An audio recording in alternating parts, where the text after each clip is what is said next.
Hey, what is up, everybody? This is Stephen Breach coming to you here today, home of WWE Hall of Fame talk. It seems like for the third video in a row, we're talking WWE Hall of Fame for Wrestlemania 38. I can honestly tell you, I'm always kind of mixed up on what Wrestlemania we're actually on. Not that they've been going on forever, just because of the way the world has worked the last 2 years. I almost sort of count it as really almost everything that's been in wrestling doesn't really count.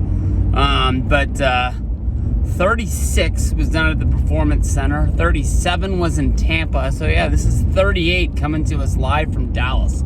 But on the video, I talked about Psycho Sid going into the Hall of Fame. I received a comment basically saying that they thought that Sid was a good name to go into the Hall of Fame. That they had watched his Psycho Sid run and thought that that is a big name to go in there, and they threw out Vader as upcoming Hall of Fame name as well. And I had to go check it out because I know at WrestleMania 31 I met Vader at Access. He was at a table with Ricky the Dragon Steamboat. I remember that Miguel wasn't having that much fun with Access. He was kind of over it and done with going to Access. He liked going there and seeing the signs, but he just didn't like the lines. And I was like, how are we not going to jump in this line to meet Ricky the Dragon Steamboat and Vader, two of your favorite wrestlers of all time,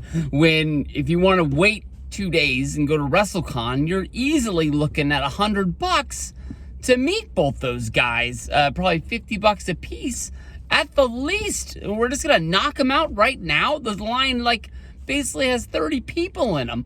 I guess because of that interaction of meeting him, I sort of attach him with WrestleMania 31, and guess I thought he was in that Hall of Fame class because we went to the Hall of Fame, but we left.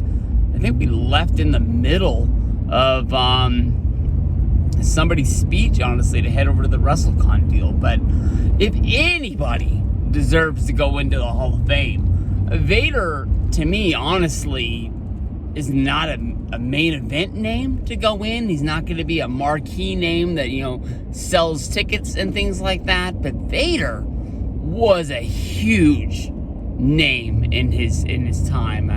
I can easily look at Vader as being one of the giants of wrestling in the, I guess you can say, the late 90s. I remember the first time I saw Vader was, I was a sporadic WCW watcher. It came on early in the morning here in California on the weekend, so it would have to be like one of the Saturday mornings I woke up before the sun even came up, turned on TBS and watched a little WCW wrestling with Gordon Soley, one of my favorite announcers of all time. And the first time I saw Vader, how in the world is anybody gonna beat him? He's just so freaking big. I don't know his exact height, but in my mind, he changed the game. Andre the Giant, one of the true giants of the world of wrestling. He was big, he was strong. If he got his hands on you, he could tear you apart. But Vader brought something to the table. There was him, and there was Bam Bam Bigelow. That all of a sudden you're like, dude, we got this big dude. He's got height, he's got weight, but he's still got wheels. The guy can move. And Vader, he tore it up. And I can honestly tell you that as good as his WCW run was, I've heard that, what he did in Japan, wrestling for New Japan Pro Wrestling back in the day, was 10 times better than anything that we ever saw here. And I've never really dipped my toe into the water to see that stuff. But the guy was one of the greats over there. Sadly, when Vader went mainstream in my mind is, when the whole thing happened with Mr. Wonderful and he got in a fight in the locker room. He got beat up by Mr. Wonderful, who was wearing flip-flops, had just suffered a stroke, and I think he only had full movement in one of his arms, but he got that punch in, and it knocked Vader out. Vader was actually supposed to be on Team Hulkamania going into War Games. Easily one of the most stacked War Games of all time. When it comes to like War Games or Survivor Series, I don't think we've ever seen a team built like this face a team that was so weak. I'm pretty sure they went up against the Dungeon of Doom, and it was Hogan, Sting, Macho Man. The team was supposed to be Vader, and Vader ended up leaving the team and was replaced. Who replaced Vader? It was a name, honestly, that was just as big as those guys. Maybe it was Luger, if I remember right. And they went up against like Kevin Sullivan, Kamala, Brutus the Barber Beefcake as the booty man, and somebody else. And wow, who had ever thought we saw something like that? But after that, he left.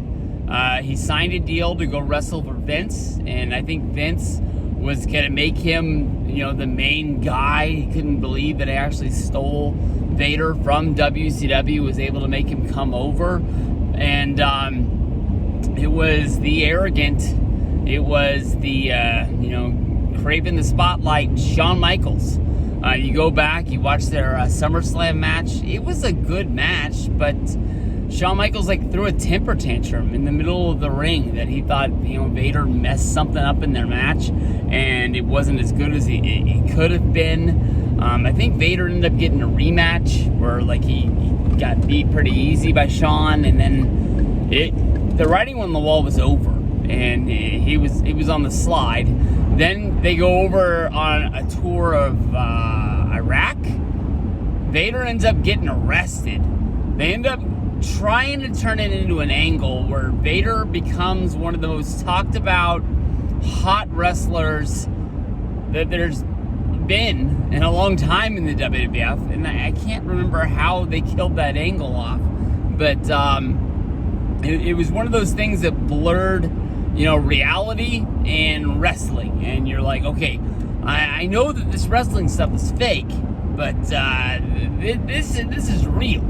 Vader, once he left WWF, he went over to Japan, had one hell of a good run. Never really got the comeback that you thought he would. I think if WCW would have stayed open longer, I think that they would have found a way to bring him in, because at the point of the dying days of WCW, anybody who wasn't going to be looking for marquee A+ money, they would give him a try, because of what they meant to WCW in the past, and just thought maybe they could make somebody change the channel and see what was going on. I mean, they signed worse wrestlers in the day than Vader. But I think Vader had a comeback in TNA.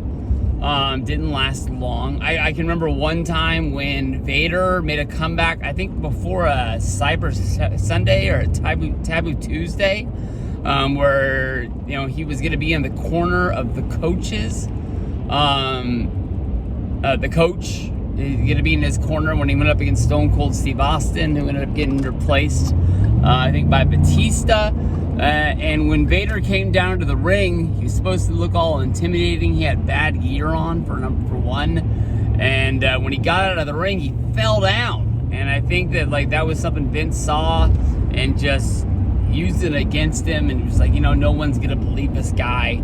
And he was in and he was out, and then we never really saw him again. But Vader, one hell of a name. I think he deserves to be in the Hall of Fame, and like I said earlier, I'm surprised he's not in there yet. But Vader passed away, I'm pretty damn sure. And they normally do this thing where they kind of only put in one dead wrestler a year.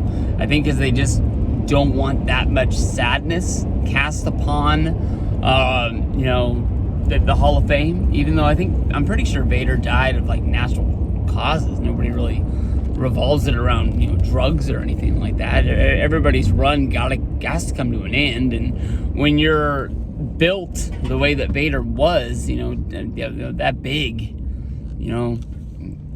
people like that don't live forever. I mean, it's just the way it is. So we'll see what goes down, but I wouldn't be surprised. Now, think of that as one hell of a class: Undertaker, Sid, and Vader.